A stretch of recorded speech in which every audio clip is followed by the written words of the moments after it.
السلام علیکم معزز سامعین کرام، عزیز دوستو، نوجوان ساتھیوں، جیسا کہ آپ جانتے ہیں کہ رسول اللہ صلی اللہ علیہ وسلم کی بعثت کے بعد، یعنی آپ کے نبی ہونے کی حیثیت سے اپنے اعلان کے بعد جو کچھ حالات مکے اور مدینے میں پیش آئے، ان کے بارے میں آپ جانتے ہیں کہ رسول اللہ صلی اللہ علیہ وسلم نے ابتداءً ایک دور مکے میں گزارا اور آپ نے قرآن کے اس پیغام کو لوگوں تک پہنچانے کی کوشش کی، اور اس کے بعد جب وہاں پر حالات ناموافق ہو گئے تب رسول اللہ صلی اللہ علیہ وسلم نے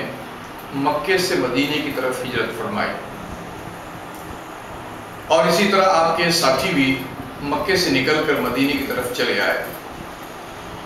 تو اس طرح وہ لوگ جو رسول اللہ صلی اللہ علیہ وسلم سے اتفاق کرنے والے تھے، آپ کے مشن سے جڑنے والے تھے، آپ کی آئیڈیالوجی اور آپ کے خیالات سے اتفاق کرنے والے تھے، ان کے وہ لوگ جو مکے میں رہنے والے تھے، ان کو آپ جانتے ہیں کہ جب وہ لوگ نکل کر مدینہ چلے آئے تو ان کو مہاجر کہا جانے لگا، کیونکہ انہوں نے ایک مقام سے دوسرے مقام تک ہجرت فرمائی تھی۔ اور اسی طرح جو لوگ مدینے کے تھے، جنہوں نے رسول اللہ صلی اللہ علیہ وسلم کے اس مشن سے اتفاق کیا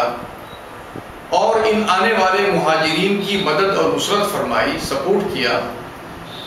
ان کو انصار کہا جاتا ہے۔ چنانچہ یہ دونوں کے دونوں گروہ، چاہے وہ مکے کے رہنے والے مہاجر ہوں یا مدینے میں رہنے والے انصار ہوں، یہ سارے کے سارے آپ جانتے ہیں کہ اصحاب رسول صلی اللہ علیہ وسلم کہلاتے ہیں۔ چنانچہ اس ضمن میں ایک بات جو ہمارے ذہن میں بار بار دہرائی جاتی ہے، ہمارے سامنے لائی جاتی ہے، جس میں یہ بات بتائی جاتی ہے کہ رسول اللہ صلی اللہ علیہ وسلم نے فرمایا کہ دیکھو، پچھلی امتوں میں یہود اور نصارہ یہ آپس میں ٹکڑے ٹکڑے ہو گئے اور انہوں نے اپنے گروہ بنا لیے، اور وہ بہت زیادہ کثرت کے ساتھ انہوں نے گروہ بنا لیے۔ اور پھر رسول اللہ صلی اللہ علیہ وسلم نے یہ فرمایا کہ یہی معاملہ بہت زیادہ اونچی شکل میں یا بڑی شکل میں میری امت کے درمیان بھی پیش آئے گا۔ تب رسول اللہ صلی اللہ علیہ وسلم سے رسول اللہ صلی اللہ علیہ وسلم کے صحابہ نے پوچھا،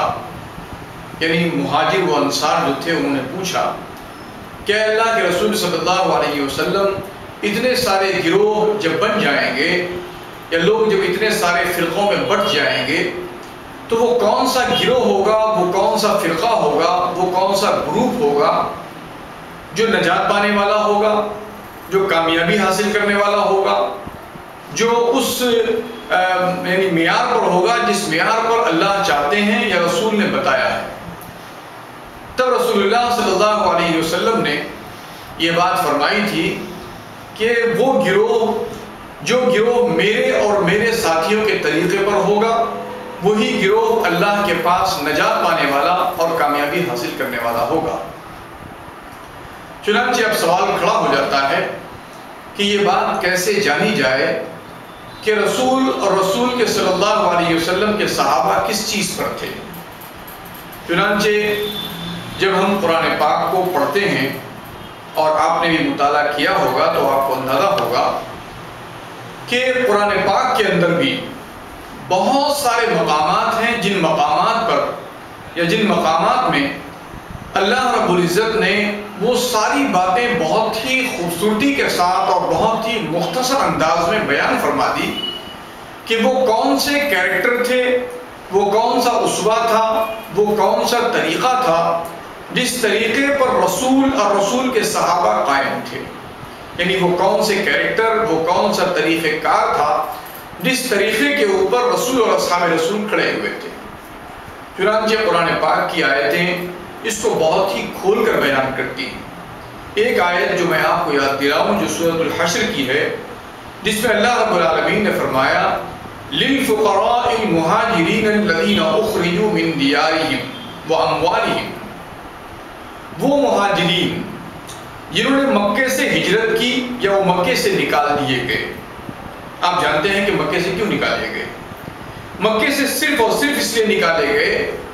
کہ جس مکے اور جس علاقے کے اندر لوگوں کے درمیان ظلم پایا جاتا تھا، لوگوں کے درمیان تشدد پایا جاتا تھا، لوگوں کے ساتھ آپس میں ایک دوسرے کے معاملے میں ناانصافی پائی جاتی تھی، لوگ ایک دوسرے کے حقوق کو پامال کرتے، اس کو تلف کیا کرتے تھے، اور ہر طاقتور کمزور کو دبا دیتا تھا، اور اس طرح کا بے شمار ناانصافیوں کا ایک جنگل مکے کا سارا علاقہ، نہ صرف یہ کہ مکے کا سارا علاقہ بلکہ اس وقت کی ساری آبادی بنی ہوئی تھی. چنانچہ اللہ نے اپنے پیغمبر علیہ السلام پر جو کلام نازل کیا اس میں سب سے پہلے ان چیزوں کی اللہ رب العالمین نے تلقین فرمائی. اور جب اللہ رب العالمین نے ان باتوں کو بتایا کہ دیکھو تم لوگوں کے درمیان ان باتوں کا چرچا کرو اور لوگوں سے کہو کہ وہ ان باتوں پر ایمان لائیں، وہ ان باتوں میں بلیو کریں، وہ ان باتوں پر یقین کریں. جب لوگوں کے مفادات، لوگوں کے یعنی مالی مفادات، لوگوں کی شخصی مفادات جب اللہ کے اس حکم سے کہ پورا کرنے میں ان کو یعنی نقصان ہوتا ہوا نظر آیا، تو آپ جانتے ہیں کہ اس علاقے کے، اس خطے کے سارے کے سارے بڑے بڑے سردار اور وہ لوگ جو اس قسم کے تھے، انہوں نے رسول اور رسول کے ساتھیوں کے خلاف ایک مہم چلا دی. چنانچہ ان کی مہم، ان کی اسٹرگل، ان کی مخالفت اتنی زیادہ زور پکڑی کہ اللہ رب العالمین کے پیغمبر اور اللہ رب العالمین کے پیغمبر کے ساتھیوں کو وہاں سے ہجرت کرنے کی نوبت آ گئی. چنانچہ وہ نکل کر مدینہ طیبہ آئے. چنانچہ اللہ نے اس کے بارے میں کہا الذین اخرجوا من دیارہم واموالہم، جو نکال دیے گئے ان کے اپنے گھروں سے بھی اور ان کے اپنے مالوں سے بھی. یہ ہے ایک صورتحال جس کو قرآن پاک بیان کرتا ہے. اب اس کے بعد اللہ رب العالمین نے قرآن کی آگے کی آیت کے اندر، قرآن کے آگے کے حصے کے اندر فرمایا کہ وہ کرتے کیا ہیں، وہ کس کریکٹر پر کھڑے ہوتے ہیں. تو اللہ فرماتے ہیں یبتغون فضلا من اللہ ورضوانا، یبتغون فضلا من اللہ ورضوانا، یعنی ان کا کام یہ ہے، ان کا معاملہ یہ ہے، ان کی جو اسٹرگل ہے، ان کا جو سوچنا ہے، ان کا جو کرنا ہے وہ کیا ہے؟ اللہ کی رضا جس میں ہے ان کاموں کو وہ تلاش کرتے ہیں. اگر اللہ چاہتے ہیں کہ انصاف سے کام لیں تو وہ اپنے مالی مفادات اگر متاثر ہوتے ہیں تب بھی ان مالی مفادات کو متاثر ہونے کے باوجود وہ انصاف سے کام لیں. ان کو لگتا ہے کہ حق تلفی کرنے سے ان کے مال میں زیادتی ہوگی، لیکن وہ حق و انصاف کو اختیار کریں گے تو اگرچہ ان کے مال میں کمی ہو جائے گی لیکن اللہ ان سے خوش ہو جائے گا، اللہ ان سے راضی ہو جائے گا، اور اس طرح اس سوسائٹی کے اندر اور انسانوں کے درمیان وہ چیز قائم ہو سکے گی جس چیز کو اللہ نے اسلام بتایا ہے، جس چیز کو اللہ نے ایمان بتایا. اس اسٹرگل کے اندر وہ لگے رہتے ہیں. یبتغون فضلا من اللہ ورضوانا وینصرون اللہ ورسولہ، اور کیا کرتے ہیں وہ؟ یہ بات تو بتا دی گئی کہ ان کو گھروں سے بھی نکال دیا گیا، یہ بات بھی بتا دی گئی ان کو اپنے مالوں سے بھی نکال دیا گیا، لیکن ان کے اپنے گھروں سے نکل جانے کے باوجود، ان کے اپنے مال سے بے مال ہو جانے کے باوجود، ان کا جو کیریکٹر تھا وہ کیا کیریکٹر تھا کہ رات دن وہ اسی اسٹرگل میں رہتے تھے کہ کس طرح انصاف قائم ہو جائے، کس طرح لوگ سچائی کو جاننے کی طرف آ جائیں، کس طرح لوگ ایک دوسرے پر ظلم کرنا بند کر دیں، کس طرح ماحول کے اندر پوری طرح پیس اور پوری طرح امن قائم ہو جائے. اس جو جستجو کے اندر وہ رات دن لگے رہتے ہیں. اس کے لیے ان کو کیا کرنا پڑتا ہے؟ اللہ فرماتے ہیں کہ ان کو مدد کرنی پڑتی ہے اللہ کی اور اس کے رسول کی. اب آپ سمجھ سکتے ہیں کہ اللہ اور اس کے رسول کی مدد کے معنی ایک آدمی اپنے مال سے نہتا ہو چکا، ایک آدمی اپنے گھر بار کھو چکا. اب ایسی صورتحال کے اندر وہ جو کچھ کرے گا وہ کیا ہوگا؟ وہ یہی ہوگا کہ جس آئیڈیالوجی، جس سسٹم، جس طریقے زندگی کو اللہ چاہتے ہیں اور رسول اس کو پروموٹ کرنا چاہتے ہیں، رسول اس کو آگے بڑھانا چاہتے ہیں، وہ ان کے ساتھ ہو جاتے ہیں. وَيَنْصُرُونَ اللَّهَ وَرَسُولَهُ، وہ اللہ کی اور اس کے رسول کی مدد کرتے ہیں. اللہ فرماتے ہیں اولئک هم الصادقون، یہی لوگ سچے. اب آپ دیکھیے تو آپ کو معلوم ہو جائے گا کہ کہ ایک ایسی صورتحال جس صورتحال کے اندر انسان گھرا ہوا ہے، اس میں اصحاب رسول صلی اللہ علیہ وسلم کے کریکٹر کو بیان کیا جا رہا ہے، اصحاب رسول صلی اللہ علیہ وسلم کے طریقے زندگی کو بتایا جا رہا ہے، اور بتایا جا رہا ہے کہ اصحاب رسول کا طریقہ یہ تھا۔ اب جو کوئی آدمی یہ جاننا چاہے کہ رسول اللہ صلی اللہ علیہ وسلم کے وہ لوگ، رسول اللہ صلی اللہ علیہ وسلم کے وہ ساتھی جو مہاجرین کہلاتے تھے، ان کے کیا کریکٹر تھے، وہ کس کریکٹر پر کھڑے ہوئے تھے، تو یہ آیتیں واضح کر دے گی کہ ایک انسان کے پاس مال ہو تب بھی، ایک انسان کے پاس گھر بار ہو تب بھی، ایک انسان اپنے ذاتی ملک میں رہے تب بھی، ایک انسان اپنے ذاتی ملک سے نکل کر اس کو ہجرت کر جانے کی ضرورت پڑے تب بھی کیا کرتا ہے، وہ اللہ اور اس کے رسول کی مدد کرتا ہے۔ وَيَنْصُرُونَ اللَّهَ وَرَسُولَهُ أُولَٰئِكَ هُمُ الصَّادِقُونَ۔ اس کے بعد آگے ایک اور آیت کے اندر اللہ رب العالمین نے انصار کے کریکٹر کو بیان کیا۔ اللہ نے فرمایا وَالَّذِينَ تَبَوَّءُوا الدَّارَ وَالْإِيمَانَ مِنْ قَبْلِهِمْ يُحِبُّونَ مَنْ هَاجَرَ إِلَيْهِمْ وَلَا يَجِدُونَ فِي صُدُورِهِمْ حَاجَةً مِّمَّا أُوتُوا وَيُؤْثِرُونَ عَلَىٰ أَنفُسِهِمْ وَلَوْ كَانَ بِهِمْ خَصَاصَةٌ وَمَن يُوقَ شُحَّ نَفْسِهِ فَأُولَٰئِكَ هُمُ الْمُفْلِحُونَ۔ ایک آیت کے اندر مہاجرین کے کریکٹر کو بیان کیا گیا، دوسری آیت کے اندر اللہ رب العالمین نے انصار کے کریکٹر کو بیان کیا۔ اللہ نے فرمایا کہ وہ لوگ جو مدینے میں ٹھکانہ کیے ہوئے تھے، اور معاملہ کیا تھا ان کا، یحبون من ہاجر الیہم، جو لوگ ہجرت کر کے آئے تھے، جنہوں نے اس مشن کو آگے بڑھانے کے لیے اپنے مال اور اپنی جان اور اپنے ملک کو چھوڑ کر وہ لوگ آئے تھے، اپنی جانی قربانیاں انہوں نے دی تھی، اپنی مالی قربانیاں انہوں نے دی تھی، اپنے ملک اور اپنے علاقے کی قربانی دی تھی، ان کے ساتھ ان کا رویہ کیا تھا؟ تو اللہ فرماتے ہیں یحبون من ہاجر الیہم، جو لوگ ہجرت کر کے آئے تھے ان کی جانب، ان کی وہ مدد کیا کرتے تھے، ان کے ساتھ وہ محبت کیا کرتے تھے۔ ان کی محبت کا عالم کیا تھا؟ یحبون من ہاجر الیہم ولا یجدون فی صدورہم حرجا مما اوتوا، یعنی آپ جانتے ہیں کہ جب رسول کے پاس کچھ مال آتے تھے، رسول کے پاس کچھ مال و اسباب جمع ہوتے تھے، تو رسول چاہتے تھے کہ پہلے مرحلے کے اندر وہ لوگ، فرسٹ فیز کے اندر وہ لوگ جنہوں نے مکے کو چھوڑنے کی ہمت کی اس اللہ کے مشن کے لیے اور پیغمبر کا ساتھ دینے کے لیے، ان کو سیٹل کیا جائے۔ تو سب سے پہلے جو کچھ مال و اسباب رسول کے ہاتھ آتے تھے تو رسول یہ کرتے تھے کہ وہ پہلے مہاجرین کے اندر اس کی تقسیم کیا کرتے تھے، تاکہ مہاجرین اچھی طرح سے سیٹل ہو جائیں،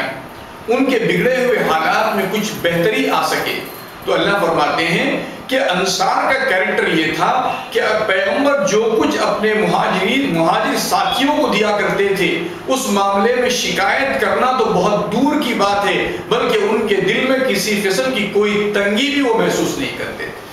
وَلَا يَجِدُونَ فِي صُدُورِهِمْ حَاجَةً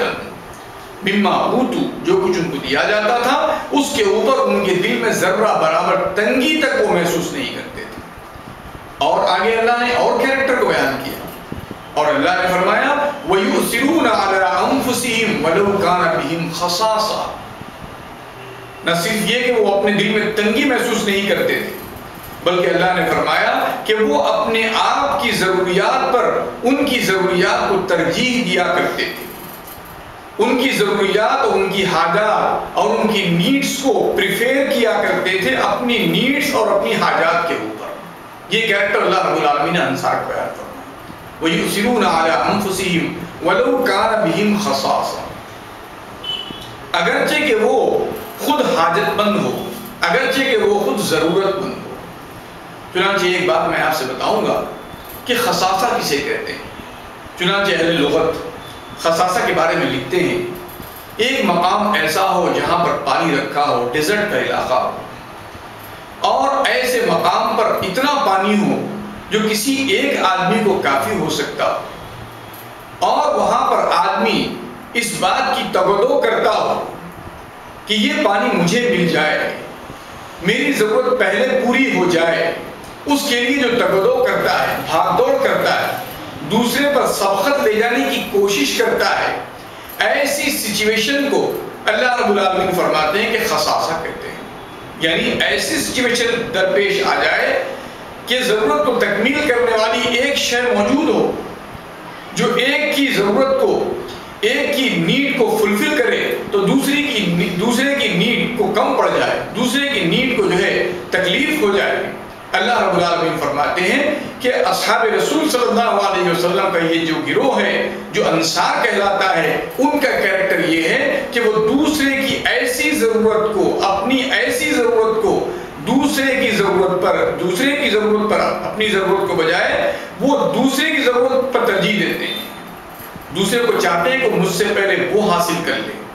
اگر میں محروم رہ جاؤں، مجھے کوئی تکلیف ہوتی ہے تو میں تکلیف سہ لوں، لیکن میرے دوسرے بھائی کو یہ نیڈ، دوسرے بھائی کی یہ نیڈ پوری ہو جائے۔ اس کیریکٹر کو اللہ رب العالمین نے انصار صحابہ کے بیان فرمایا۔ ایک کیریکٹر کو بیان فرمایا مہاجرین کے کیریکٹر کو، اور دوسری طرف بیان فرمایا دو ہی آیتوں کے اندر اللہ رب العالمین نے بہت ہی خوبصورتی کے ساتھ انصار کے کیریکٹر کو بیان کیا اور مہاجرین کے کیریکٹر کو بیان کیا۔ ہم لوگ کہتے ہیں کہ لوگوں کے سامنے اسلام پیش کرنا ہے، ہم لوگ سوچتے ہیں کہ لوگوں کے سامنے اسلام کو ریپرزینٹ کرنا ہے۔ میں یہ کہتا ہوں کہ اللہ رب العالمین نے جب قرآن پاک کے اندر اصحاب رسول صلی اللہ علیہ وسلم کی یہ کیریکٹر بتائے ہیں